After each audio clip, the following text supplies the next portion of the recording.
সাফ নারী চ্যাম্পিয়নশিপে আবারও ইতিহাসের দুয়ারে বাংলাদেশ। রুদ্ধশ্বাস সেমিফাইনালে নেপালকে ২-১ গোলে হারিয়ে টানা তৃতীয়বারের মতো ফাইনালে জায়গা করে নিয়েছে লাল সবুজের মেয়েরা।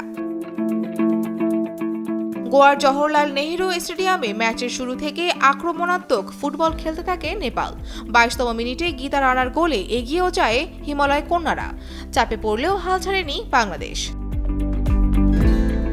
প্রথমার্ধের যোগ করার সময়ে আসে ম্যাচের টার্নিং পয়েন্ট।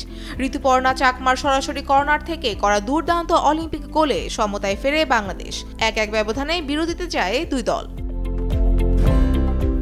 দ্বিতীয়ার্ধে দুই দলই একাধিক সুযোগ তৈরি করলেও গোলের দেখা মিলছিল না।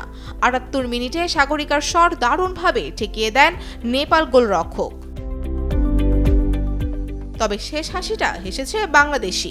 যোগ করার সময়ের দ্বিতীয় মিনিটে শামসুন নাহার জুনিয়রের নিখুঁত ক্রস থেকে জালে বল জড়িয়ে দেন সাগরিকা। তাতেই নিশ্চিত হয় ২-১ গোলের স্মরণীয় জয়।